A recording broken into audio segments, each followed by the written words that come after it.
BurlyCon's back.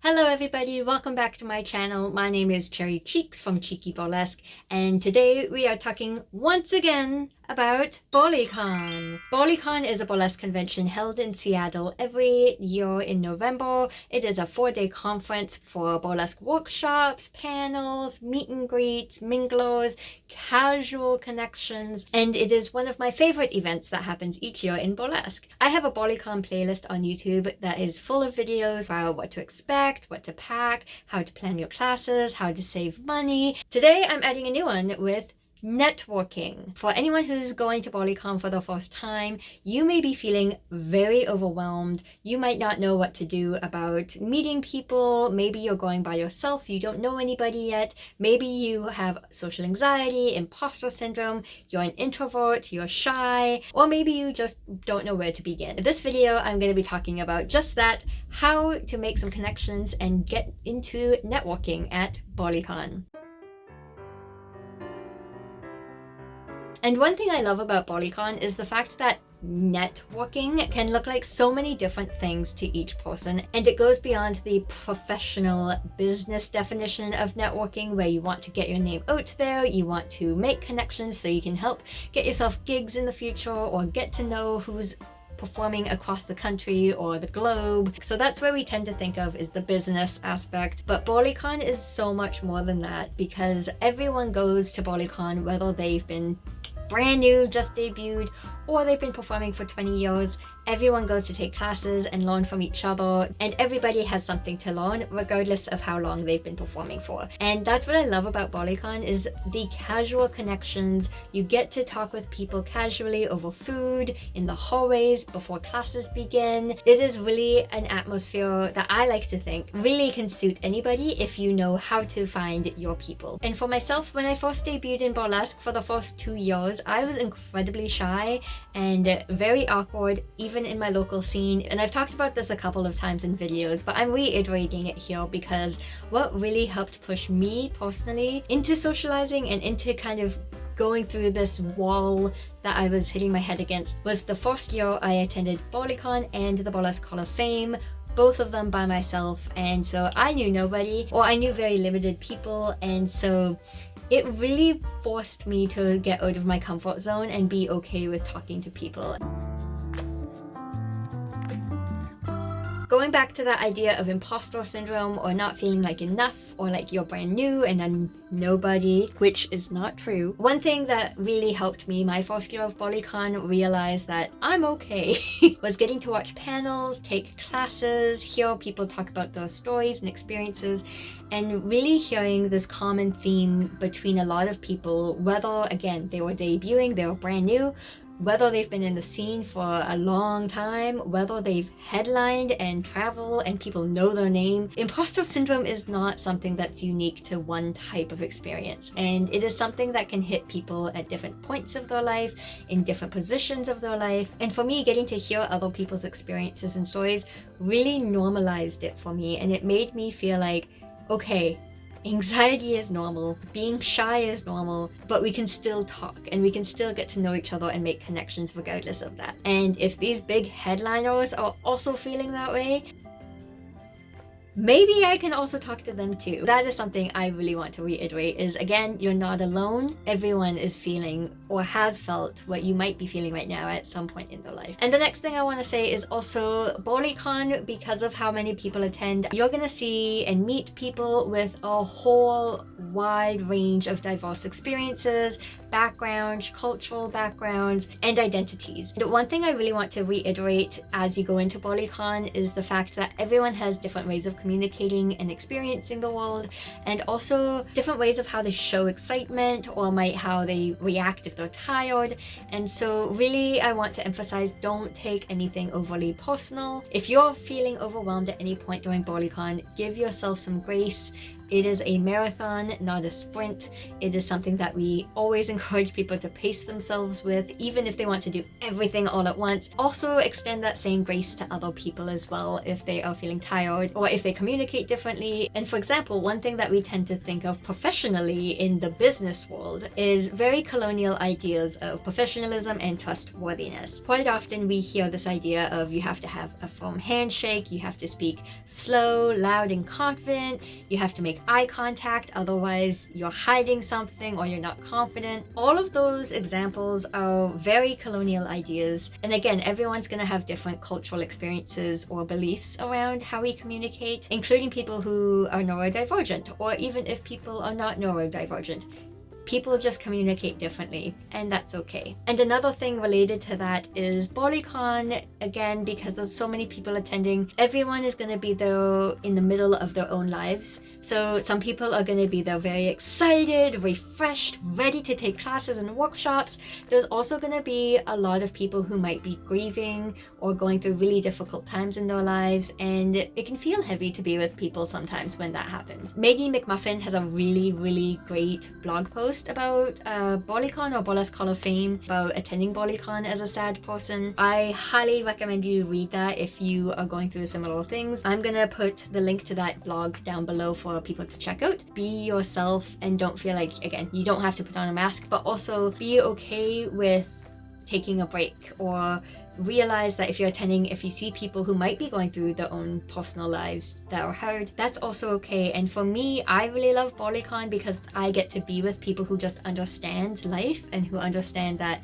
sometimes we are in these very glamorous, exciting lives. We still have real life responsibilities or real life experiences that really impact our mental well-being or just where we are in general. And I love that because I still get to be with my people and in a much more casual atmosphere than maybe a show, connect on a more grounded level than having to always put on the cherry cheeks facade. And so if you ever feel overstimulated, tired, overwhelmed, exhausted, maybe brain fog because of how much you're learning, make sure you are pacing yourself and taking care of yourself. And if you do experience that during the weekend at any point, there are a few options if you want to still participate but need a much quieter atmosphere.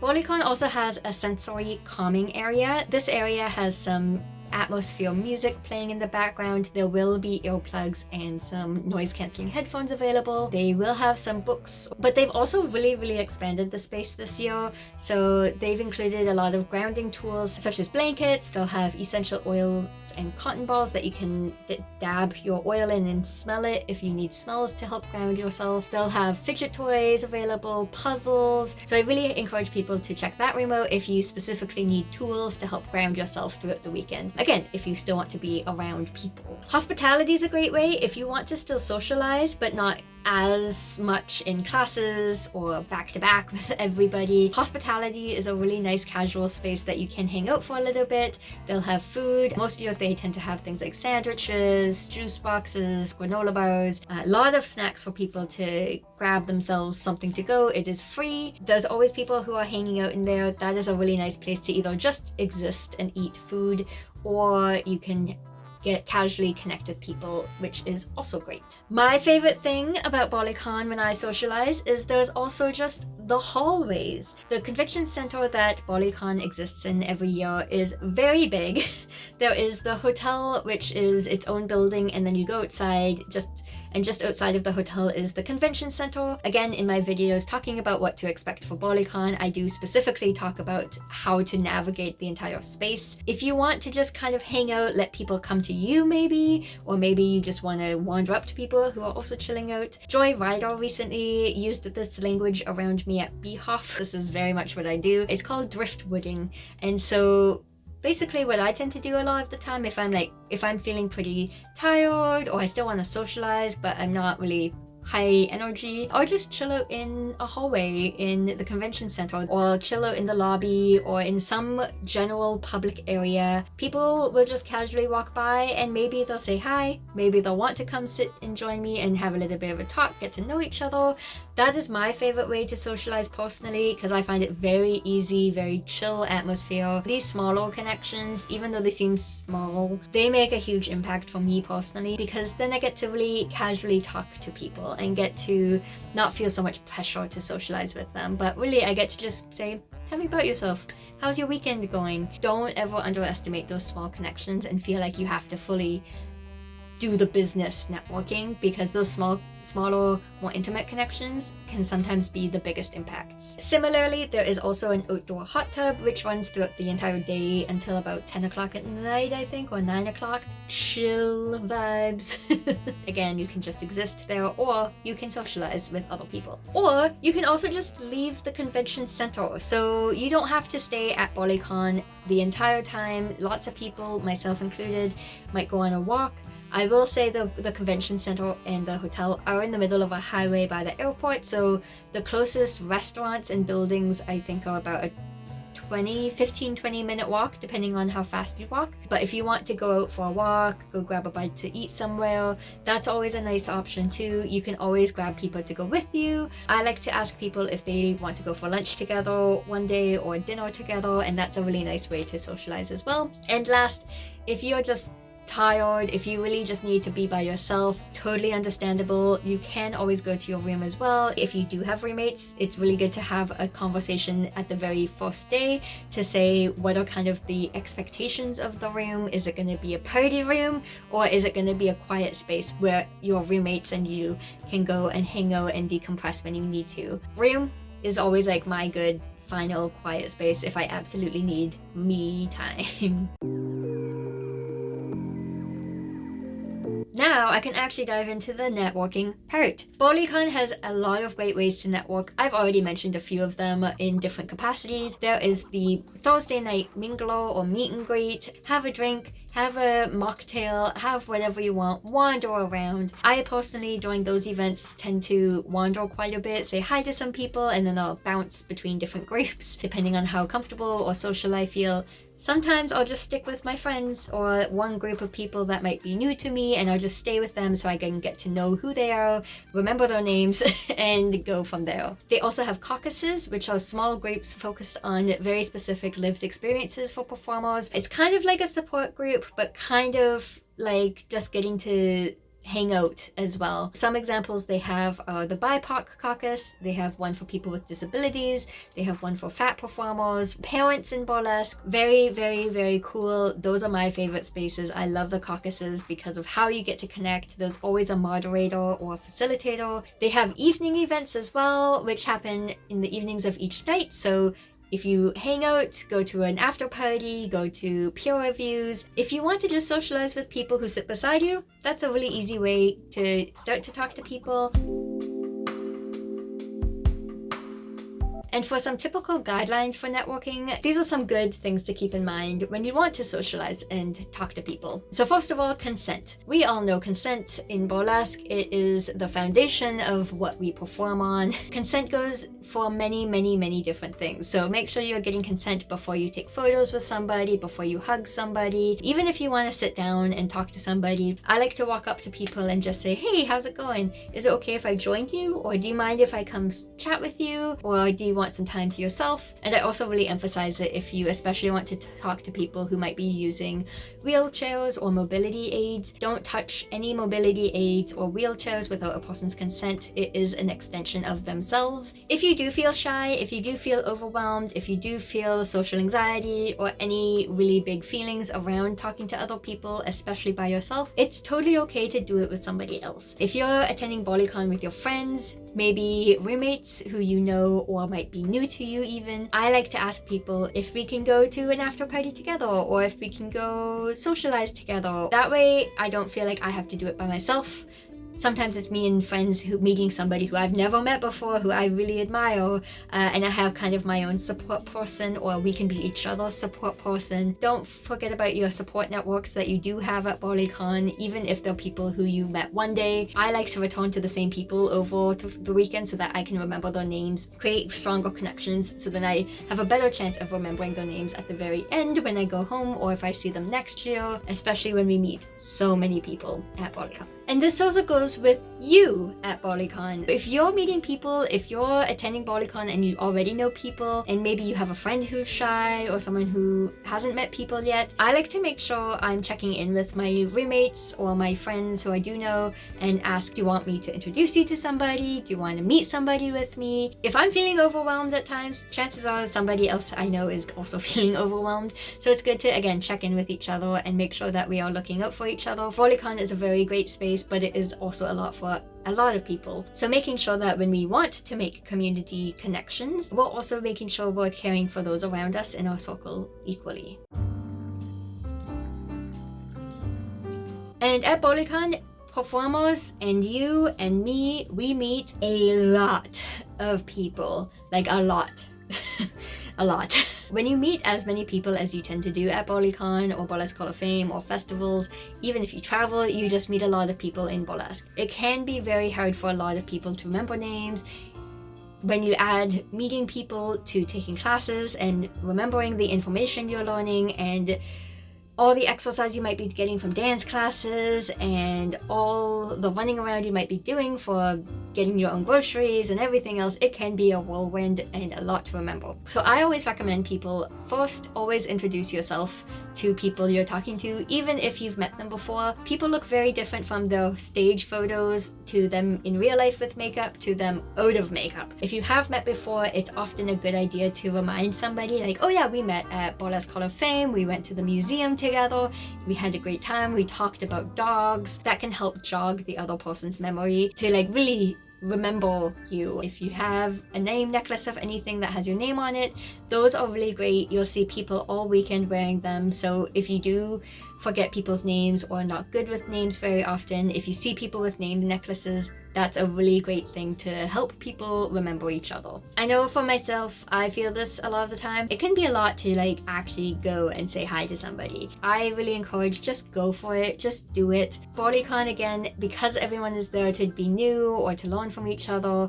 there are going to be awkward situations sometimes when we do want to talk to people. And sometimes if it feels like too much to talk to somebody in the hallway or over lunch, often some common ways that people tend to socialize and meet people is if there's someone you admire, they're often teaching classes. That is likely an opportunity you might have to get to know somebody who you do look up to, or even to say like, hey, I really admire how you work or your performance or the class. And that's something that's super cool when you get those chances. Most teachers will hang around and say they're available for questions or connecting afterwards. Some might have to run away right away if they have classes back to back, but that is something to consider. And similarly, there is a vending hall. If there's a quiet time of day or during classes, sometimes I'll connect with people who are vending, ask them how they're doing, how their day's going. I'll ask them about their product. I've made a surprising amount of connections with performers and people without meaning to at the vending hall by just going to chat with them. Also, I find it's easy because they're vending and because they're selling a product. If I don't know what to say, I can usually ask them about the thing they're selling and it gives me something to talk about.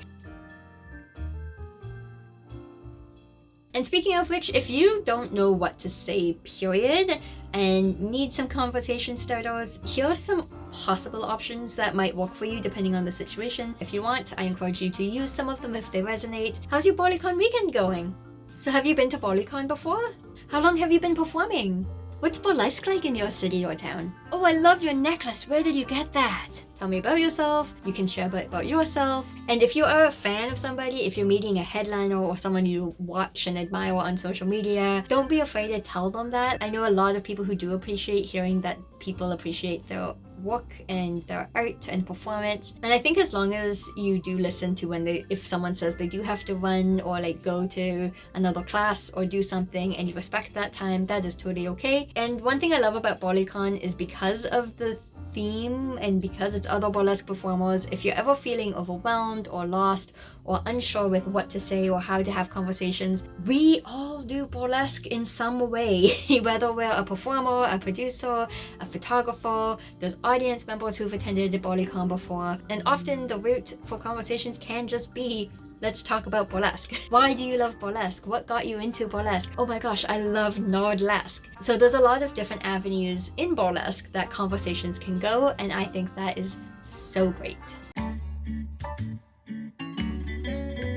Those are some tips for during BurlyCon, what to be mindful of, how to make connections, some advice and insight. That follows through to after BurlyCon. You might want to instantly add them to Facebook, follow them on social media. Sometimes people do that throughout the weekend, and sometimes people do it all at the very end when they're home. I always encourage people to please send messages to the performers and people you're adding as friends. A lot of people are gonna receive a lot of friend invitations after BurlyCon, which is to be expected, but it can also help, again, remind that person of how you met. And also on the flip side of that, you might receive a lot of notifications and friend notifications. So if someone adds you who you can't remember how you met, or if you met them at BurlyCon, it doesn't hurt to send them a message and say, hey, thanks for your interest in adding me. I just wanted to double check. I'm not sure if you're adding me because we met at BurlyCon this year, but I know I've met a lot of people and I'm trying to keep people and memories together and straight. So do you mind reminding me how we met this weekend if we did? And then that way it's a really nice, again, conversation starter.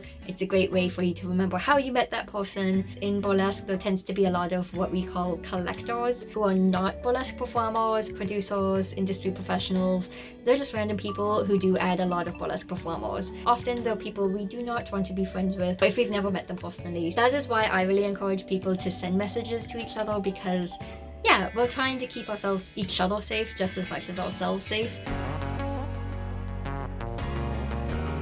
And that is it. Those are some of my pieces of advice and insight for BurlyCon networking. There's quite a lot to know, and there's a lot of different ways that people like to make connections or network or socialize. So if you have any advice with how you've attended BurlyCon or festivals, or maybe you're just overly good at socializing, leave your comments and advice down below for anyone to check out. I really appreciate seeing the discussions and comments people leave, and I really am excited to see how other people like to socialize. And know that networking and socializing, it is a practice and it is a skill, so it does take practice. So don't feel like you have to get it right away and be immediately good at it, because very, very few people are. And so with that, I'm very excited. BurlyCon is just around the corner. I'm so excited to meet so many new people and get to reconnect to some people I really admire and love. So please, again, ask questions, leave comments down below.